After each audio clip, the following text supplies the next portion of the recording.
ফিলিস্তিন বর্তমান বিশ্বের নির্যাতিত এক মুসলিম রাষ্ট্র।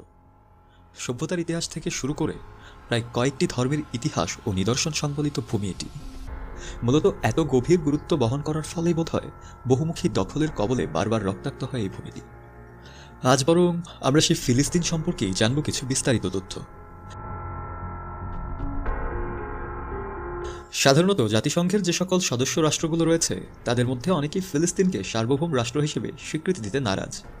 তারপরেও ফিলিস্তিনকে 2012 সালের নভেম্বরে কেবল জাতিসংঘের পর্যবেক্ষক রাষ্ট্র হিসেবে গ্রহণ করা হয়েছিল, তবে সদস্য হিসেবে নয়।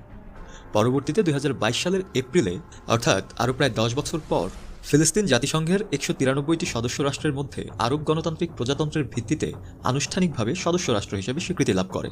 কিন্তু তারপরেও শক্তিশালী যে সমস্ত দেশ এখনও ফিলিস্তিনকে সমর্থন দেয়নি তাদের মধ্যে রয়েছে Canada, France, Germany, Italy, Japan, যুক্তরাজ্য এবং মার্কিন যুক্তরাষ্ট্র।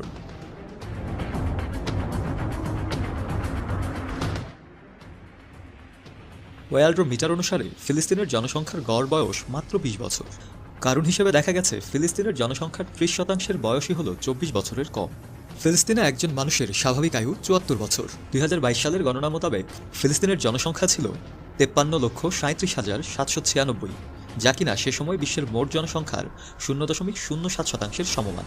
সেই জায়গা থেকে জনসংখ্যার ভিত্তিতে বিশ্বের 235টি দেশের মধ্যে ফিলিস্তিন 121তম।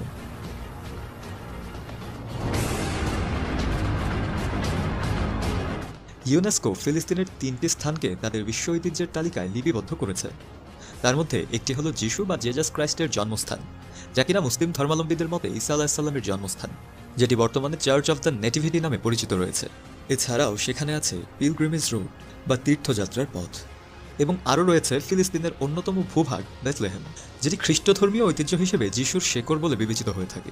তবে শুধু এই 3টিই নয়, এই 3টির বাইরেও আরও প্রায় 14টি স্থানকে ইউনেস্কো তাদের অস্থায়ী তালিকায় চিহ্নিত করে রেখেছে। তবে দুঃখজনক ব্যাপার হিসেবে বিবেচিত হয় যে 1967 সালের যুদ্ধের পরে ইসরায়েল ধীরে ধীরে ফিলিস্তিনের 2টি অসংলগ্ন অঞ্চলকে দখলকৃত ভূমির অধিভুক্ত করে নেয় এবং সেখানে মুসলিমদের অত্যন্ত গুরুত্বপূর্ণ কিছু ঐতিহ্যবাহী স্থান ও ধর্মীয় তাৎপর্য